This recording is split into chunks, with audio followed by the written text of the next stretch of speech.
sur la côte est de la Nouvelle-Calédonie, dans les hauteurs de la tribu de Kokingon. En fait, tous les arbres qu'on a plantés, ils poussent. Pas de problème. Gabriel Ebetz est le président du conseil des chefs de clan de la tribu. Cet après-midi, il vient inspecter une plantation d'arbres réalisée sur l'une de leurs parcelles. Voilà, donc, voilà, tu as un cerisier bleu là. Là. On en a une centaine comme ça, une centaine ou voire plus. On a retransplanté un peu partout là. Mais comme tu peux le constater, il pousse bien Solène, tu vois. Il a bien pris la pluie depuis 3 mois déjà. Près de 1600 arbres comme celui-ci ont été récemment plantés afin de restaurer ce bassin versant. Les bassins versants sont des zones naturelles de convergence des écoulements des eaux. Leur dégradation met en péril la biodiversité et les ressources en eau potable des populations.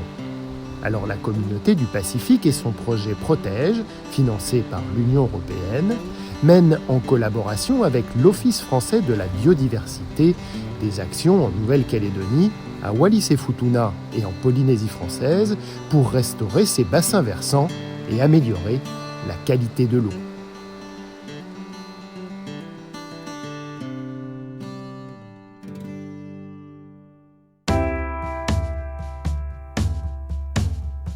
Dans le cadre de la politique de l'eau partagée, la Nouvelle-Calédonie mène des actions pour sanctuariser les bassins versants et les captages d'eau. Sur la côte est du territoire, la commune de Touo dispose de 6 captages pour alimenter la population en eau potable. L'un d'entre eux se situe sur les terres coutumières de Kokingon. Gabriel Ebetz, le président du conseil des chefs de clan de la tribu, nous y conduit. Donc voilà, ça c'est le captage. L'eau qui vient des criques plus haut dans la forêt, elle arrive là. Elle rentre dans la grille qui est là, elle passe dans les crépines. Et puis dans les tuyaux qui sont là, elles alimentent les bassins qui sont plus bas en bas. Elles donnent l'eau pour tous les grands-pères qui sont en bas à Pouillou, pour la tribu de Pouillou. 80 personnes à peu près. Tout Kokingon là, à peu près 120 personnes. Et puis dans la vallée de Tiwaka, à peu près 80 personnes aussi. Donc en gros pour 220 personnes. Mais comme souvent en Nouvelle-Calédonie, ce bassin versant subit des pressions destructrices avec les feux de brousse ou des espèces envahissantes comme les cerfs et les cochons sauvages. Elle ne se régénère plus la forêt, elle ne se régénère plus. Ils détruisent les espèces endémiques quand ils font, surtout les cochons là. Ils détruisent ce qu'il y a en dessous, ce qui protège. Les gros arbres tombent. Et il n'y a plus que les niaoulis qui poussent à la place. Et malheureusement, les niaoulis ne poussent pas bas dans la terre pour pouvoir alimenter la nappe phréatique. Pas comme nos houppes ou nos bois de pétrole, nos tamanous. Ils sont bien dans la forêt, ils sont bien assis, leurs racines descendent jusqu'à bien profond pour alimenter la nappe phréatique. Et puis pour permettre au sol de ne pas bouger, de rester intact. Et les conséquences, c'est que on va boire de l'eau qui n'est pas bonne à la consommation, quoi, tu vois. Alors que l'eau, c'est notre priorité. Et s'il n'y a plus d'eau aussi, on va avoir un problème. Je dis que l'eau, c'est la vie, quoi. En 2016, le bassin versant de Kokingon subit un feu particulièrement destructeur.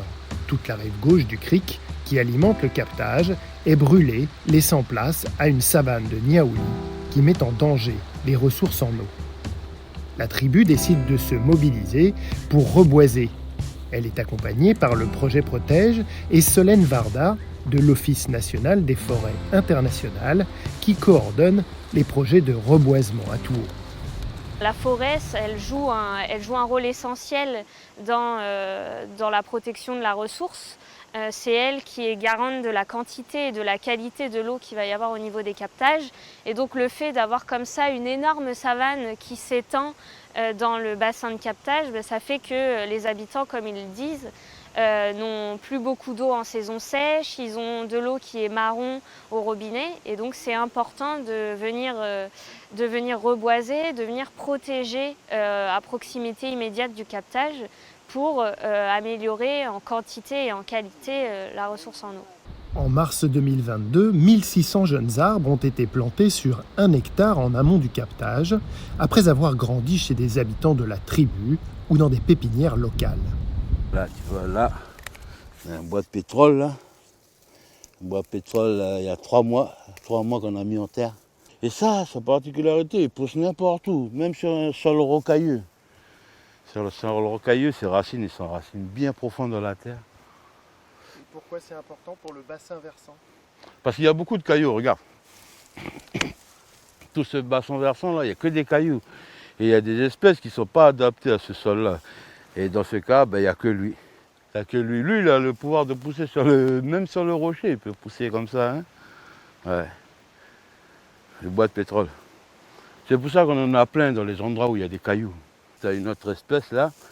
Ça, c'est le Philanthus. Alors exactement, je ne sais pas ce que ça veut dire, mais c'est son nom. Et pourquoi il est important? Il est important parce qu'il participe au maintien de l'eau au niveau du sol et puis au niveau du captage. Des plantations financées par le projet Protège, mais qui n'auraient pas été possibles sans un long travail de prise de conscience des populations et la volonté de toute la tribu. Avant d'arriver à pouvoir planter les arbres, là, il a fallu faire prendre en compte aux gens l'importance de préserver notre environnement. Déjà, d'arrêter de foutre le feu, premièrement, et puis de planter des arbres, de planter des petits arbres à la maison, pour justement venir replanter ici quand tout le monde aura au moins 10 ou 15 arbres chez soi. Quoi. Comme on n'était pas assez nombreux pour faire 1600 plants, vu qu'on n'est que 200 personnes dans la tribu, donc on a fait appel aux pépiniéristes, qui nous ont donné aussi pas mal d'arbres. Donc on a fait vivre une petite économie là, tribale. Et de là, les gens ils ont pris conscience qu'on va planter des arbres. Chaque personne dans la tribu, il plante des arbres tous les jours. Gabriel espère voir une belle forêt d'ici une dizaine d'années et le bassin versant en partie restauré afin que leurs ressources en eau soient protégées. En attendant, pour protéger le captage des cochons, des cerfs et des nuisances humaines, une barrière a été installée. L'accès et la baignade y sont désormais interdits afin de garantir la meilleure qualité possible d'eau aux populations. Le captage et le bassin versant de Kokingone ne sont pas les seuls à subir des pressions. Quelques kilomètres plus au nord, celui de Hachimen, qui alimente plus de 50% de la commune de Touo, est lui aussi impacté par les feux, les cerfs et les cochons, mais pas seulement sur le plan de l'érosion.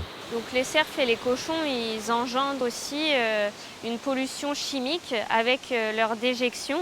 Donc ils sont porteurs de leptospirose et qu'on retrouve dans le captage quand ils urinent ou qu'ils font leurs besoins à proximité des cours d'eau. Ces pressions sur le captage et le bassin versant menacent les ressources en eau de la population. Des parcelles de forêt ont disparu, laissant place à des savanes de niaouli. Alors en 2017, des habitants de plusieurs tribus ont créé l'association de reboisement Tchemia Kutamulip. Un arbre, une vie. Depuis 5 ans, cette association a replanté plus de 11 000 arbres afin de restaurer les bassins versants. Ce matin, Aman, le président de l'association, doit mener une opération de plantation. Bon, du coup, pour aujourd'hui, la bonne. Voilà, on va déjà merci d'une pour d'être déjà là présent aujourd'hui pour terminer ce qu'on avait commencé déjà. Là aujourd'hui, c'est plantation. Et puis là, on va commencer en montant. Tout le monde va s'aligner en bas, puis en montant, au fur et à mesure. Ça marche. Aujourd'hui, la plantation doit se faire sur 7 parcelles, en amont du captage, avec des plants produits par les membres de la tribu ou des pépinières locales. Donc Aman, qu'est-ce qu'il y a comme type de plante là, comme type d'arbre? Ici, il y a du faux tamanou, du cerisier bleu, du tamanou. Après, vous avez du figuier. Vous avez, en fait, quand tous les arbres de la forêt d'ici, vous avez aussi des bons couliers, voilà. Des boîtes de cultivés de forêt, voilà. Ces arbres-là, c'est toute la forêt qui est ici chez moi. Chaque forêt a ses espèces et voilà, tu ne peux pas introduire une espèce d'ailleurs parce que soit elle va être envahissante et puis soit elle va commettre des dégâts en forêt avec les autres espèces.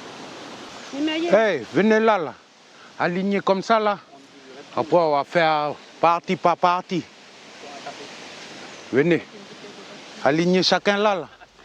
Des plans sélectionnés avec l'aide de l'Office national des forêts internationales et le projet Protège. Aujourd'hui, ce sont près de 600 pieds qui vont être replantés par l'association qui compte près de 80% de femmes. Du coup, pour moi, c'est important d'être là, c'est pour aider la forêt à se restaurer.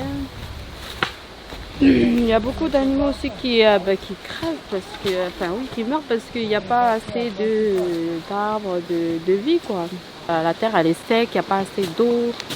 Moi, j'ai pas envie que qu'ici, ce soit pareil, quoi. J'ai envie qu'on ait toujours de l'eau, des arbres, la vie, quoi. C'est des arbres parce qu'il y a le captage. C'est pour l'avenir de nos enfants. Donc ça, c'est quoi cet arbre? Ça, c'est un bocoulier. Pourquoi il est bien cet arbre-là? C'est comme tous les arbres, le but principal, c'est qu'ils retiennent la terre pour éviter l'érosion. L'autre aussi, c'est pour la qualité de l'eau. Tu vois? Parce que depuis les années passées, l'eau, elle est toujours... elle n'est pas potable. Pour toutes les tribus qui ont vu la ressource en eau se dégrader, il était hors de question de ne pas agir. Pour que la nature reprenne son droit. Ouais, c'est pour la vie, pour l'eau. Il n'y a pas d'eau, il n'y a pas nous. Voilà. Les plantes, elles ont besoin de l'eau. C'est pour ça qu'on plante un peu au bord de la rivière. Ça, c'est pour nos enfants et pour nos petits-enfants plus tard. C'est pas la forêt qui a besoin de nous. Nous, on a besoin de la forêt. Pour moi, c'est important de participer aussi à la plantation aussi. C'est pour le pays, c'est pour nos enfants, c'est pour tout le monde. Quelle que soit l'origine, celui-là, ça va donner le souffle qui est à Nouméa ou dans les îles. Comme le nom de l'association. Imia Moulip, Imia Yo. C'est plante un arbre, plante une vie. D'où l'action qu'on est en train de faire aujourd'hui. Pour Aman, engagé depuis près de 6 ans dans l'association Tchemia Koutamoulip, ces actions de restauration et de préservation de l'eau sont un devoir qu'il doit honorer pour les siens. Pour moi, l'eau, elle est vitale. C'est le plus cher au monde, malgré que tu peux avoir de l'or ou du pétrole, tout ça, mais tant que tu n'as pas d'eau, tu n'es rien sur Terre. Tout ce qu'on fait avec le cœur, vous voyez, les arbres, ils sont là, ça pousse. C'est pas avec des objectifs d'argent, non. C'est avec la volonté et puis c'est pour préserver l'eau et puis pour mes enfants plus tard. Pour avoir une eau saine et puis qu'ils puissent en bénéficier des ressources qu'il y a dans l'eau, comme les crevettes, les anguilles. Moi, je ne veux pas que mes enfants apprennent ce que j'ai appris sur un livre. Et voilà, mon objectif, c'est faire du reboisement pour tout le monde. Parallèlement à ces actions de reboisement, des campagnes de chasse aux cochons sont organisées par l'association Tipwoto pour limiter leur impact sur le captage et le bassin versant.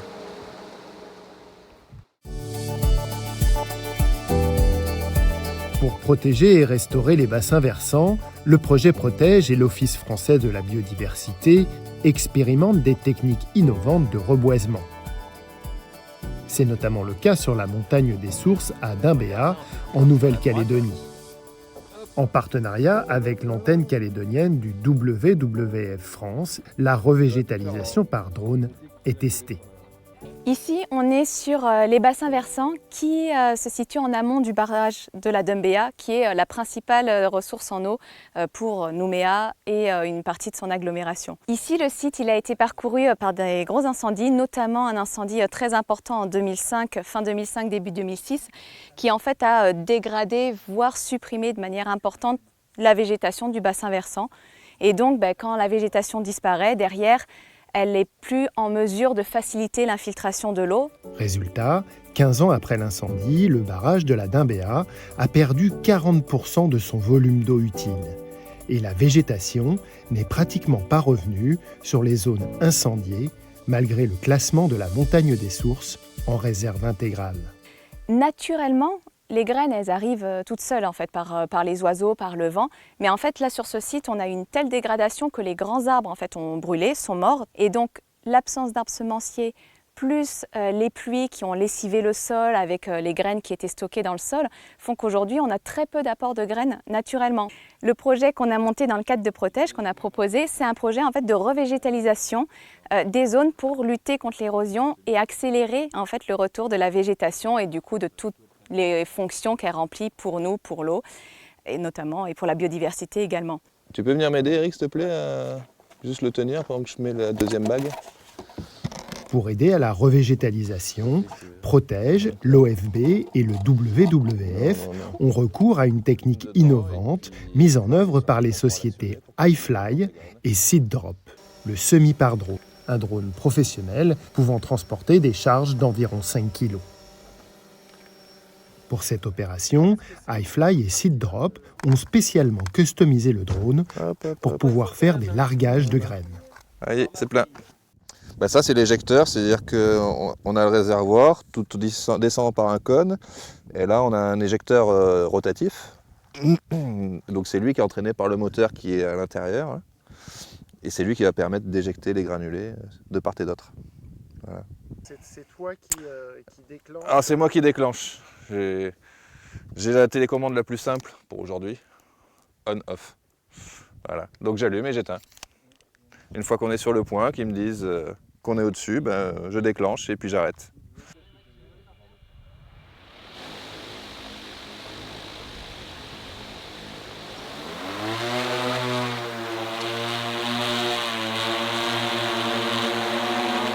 Ce jour-là, Eric va procéder à 8 largages de graines à une distance d'environ 500 mètres du point de décollage. Le drone, pour nous, là, il est vraiment très intéressant parce qu'en fait, il permet déjà d'accéder à des zones où potentiellement ce serait compliqué, laborieux, voire dangereux d'y aller à pied. Donc déjà, c'est un plus. Et également, par rapport à d'autres méthodes, il permet de faire des semis très précis, donc sur des zones où on en a besoin. Donc, on peut vraiment localiser sur des zones de sol nu, même si autour, on a une petite dynamique qui se réinstalle. On sait que là, il y a un besoin et donc là, on agit. Les graines projetées par le drone sont enrobées dans des petites billes de terre et d'argile. Un enrobage innovant élaboré par Pierrick, botaniste de formation et fondateur de SeedDrop. Il permet de faciliter la germination de la graine, d'apporter des petits éléments nutritifs pour son départ dans la vie et de lancer une symbiose mycorhizienne avec les champignons qu'on a mis avec. Donc les champignons mycorhiziens et les plantes mycorhiziennes, la symbiose entre les deux. C'est un champignon qui vit dans et autour d'une racine et qui va permettre de nourrir la plante et en retour, la plante le nourrit. Donc le champignon va augmenter la surface prospectée par les racines et faciliter l'absorption de certaines choses que la racine aurait plus de mal à avoir. Ça permet de lutter un petit peu contre la phytotoxicité des sols, c'est-à-dire que les sols sont assez difficiles pour les plantes ici, notamment la présence de métaux comme le nickel, ce genre de choses. Donc voilà, c'est vraiment un petit starter pour la graine et aussi un véhicule pour le largage par drone. Une trentaine de largages ont déjà eu lieu, soit près de 5 millions de graines. Si les tests sont concluants et qu'une forêt repart sur les zones semées par drone, cette technique pourra être développée à plus grande échelle en Nouvelle-Calédonie. À plus de 1800 km de la Nouvelle-Calédonie, l'archipel de Wallis et Futuna est aussi concerné par la problématique des bassins versants. C'est le cas pour l'île de Futuna. 6 captages, associés à des bassins versants bien distincts, alimentent les 3225 habitants en eau. Alefosio Taugamoa est technicien en suivi des milieux au service territorial de l'environnement de Futuna. Ce matin, il nous conduit sur le bassin versant du mont Matatao qui culmine à 358 mètres. On va aller sur ce point-là, c'est ça le mont Matatao, où il y a la crête sur le bassin il y a le bassin versant qui va et qui alimente la rivière de l'Aleava. Le bassin versant est important car il est l'unique source d'eau de Futuna. Le ruissellement des eaux dans le sol alimente les rivières, indispensable pour que les captages fournissent de l'eau. Futuna est une île haute et sa ressource en eau provient directement de ses bassins versants. Le mont Matatao est arrosé par une pluviométrie importante qui nourrit les rivières, mais depuis quelques années, il subit des dégradations. La dégradation de ces bassins versants dure depuis plusieurs décennies et de différentes manières. On a la dégradation par le feu, on a la dégradation par l'ouverture des champs. On a également aussi le fait que les moyens qui sont mis à disposition aujourd'hui sont mécanisables. Et par cela, ça permet d'ouvrir facilement les pistes et accéder au plateau et même au bassin versant, quoi. Les cochons sauvages qui dévorent les sous-bois et les cyclones participent également aux dégradations. Les conséquences de ces dégradations, c'est que la forêt diminue, les écosystèmes se dégradent, le sol s'appauvrisse, l'eau ne s'infiltre plus mais ruisselle, entraînant ainsi des glissements de terrain. La boue, des sédiments se retrouvent dans les rivières, qui à leur tour se dégradent et se polluent. Afin de sensibiliser la population et notamment les écoliers du territoire à ces problématiques de l'eau, le service territorial de l'environnement, le STE, et le projet Protège ont élaboré une mallette pédagogique. Ce matin, Karine Brunet, responsable du laboratoire d'analyse et de recherche appliquée, vient présenter cet outil aux agents du STE qui seront en charge de la sensibilisation dans les écoles. On peut faire plusieurs activités sur la mallette. Donc, il y a les menaces sur l'eau, le chemin de l'eau et le cycle de l'eau. Ça, le cycle de l'eau, c'est pour rappel. Après, donc, ces 3 activités se font sur ces 2 planches. On peut faire une autre activité, c'est un focus, quoi, sur la consommation de l'eau. Donc là, c'est surtout pour après rentrer en fait sur le gaspillage de l'eau. Pourquoi il ne faut pas gaspiller l'eau? Vous aurez aussi une mallette de Wallis et nous, on aura aussi une mallette de Futuna. Parce qu'en fait, sur Futuna et sur Wallis, vous savez que la production de l'eau, elle est différente. Voilà, donc sur Futuna, on est en système de captage et sur Wallis, on est en système lentille d'eau douce. Conçues de façon ludique, 6 mallettes seront distribuées dans les écoles de Wallis et Futuna. C'est important de former les gens de terrain et aussi les gens qui sont au bureau pour que tout le monde soit sensibilisé justement sur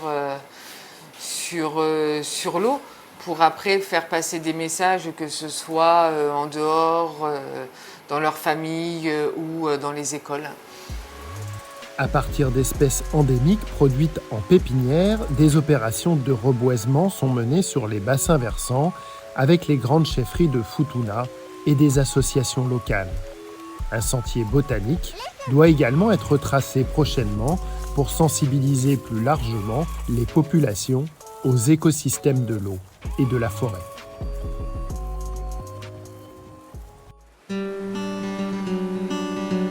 En Polynésie française, les bassins versants font aussi l'objet d'une attention particulière. À Tahiti, la Fatawa est l'une des 2 rivières qui alimentent la ville de Papeete en eau potable.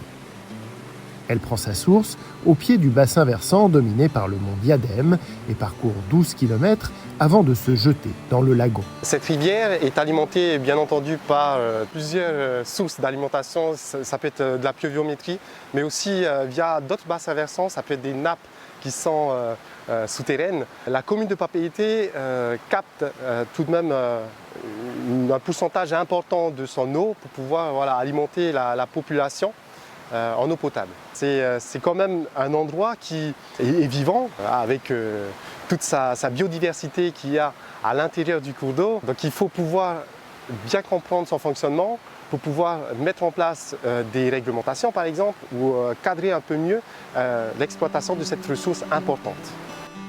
Aujourd'hui, ce bassin versant et cette rivière subissent des pressions liées aux différentes activités humaines de la vallée de la Fatawa. De nombreuses personnes s'y baignent ou la traversent à pied et le cours d'eau longe des zones résidentielles et industrielles, source de pollution. L'état écologique de la rivière est très dégradé du fait que on passe d'un milieu assez protégé, naturel au fond de vallée et lorsqu'on redescend, on a toutes ces industries à ce niveau-là qui rejettent en fait des substances dans le cours d'eau. Alors les conséquences sont multiples. On peut avoir par exemple sur certaines zones de l'eutrophisation, c'est-à-dire la poussée algale qui fait que l'oxygène dissous dans l'eau est moindre. Donc du coup la vie en fait ne peut plus respirer et donc vous avez une mortalité qui peut des différentes espèces dans le cours d'eau. Ensuite, plusieurs autres paramètres du style des peintures ou des métaux lourds aussi peuvent avoir un impact sur le cours d'eau et donc peut aussi dégrader l'écologie. Pour protéger la biodiversité et la ressource en eau, le projet Protège et la direction de l'environnement de la Polynésie française ont mis en place un réseau de surveillance de la rivière. 3 sondes y ont été installées, l'une proche de la source, une autre dans la zone urbanisée et une 3e à l'embouchure, afin d'enregistrer les paramètres de la qualité de l'eau. Jean-Victor Lussan est le gérant de la société Galatea qui collecte les données de chaque sonde. On retrouve différents paramètres sur cette sonde, comme le nitrate, le chlorure, nitrate, le pH, la conductivité. Et après, on va collecter ces données-là. C'est enregistré et c'est transmis via le câble directement dans le data logger qui est ici. Les données sont envoyées via Internet. La direction de l'environnement, la DIREN, peut analyser en temps réel les paramètres de l'eau de la rivière. C'est important, oui, parce que ça peut lui permettre d'intervenir même sur place rapidement si jamais on constate des niveaux de nitrite élevés ou des anomalies sur la rivière. Ça permet d'historiser les données. Donc des fois on ne peut pas les analyser en temps réel, mais il faut prendre du temps pour les analyser. Et donc le portail, on sauvegarde toutes ces données. Et on peut aussi comparer les valeurs entre différents capteurs de la rivière. Donc c'est vraiment un portail qui est, je pense, utile et indispensable pour la DIREN. Ouais. Une 4e sonde sera prochainement installée dans la rivière afin de mieux cerner l'impact de l'activité industrielle sur la Fatawa. Monitoring des rivières avec des sondes, reboisement avec semis par drone ou plantation d'arbres, le projet Protège et l'Office français de la biodiversité multiplient les actions pour sauvegarder les bassins versants et préserver les ressources en eau des populations océaniennes.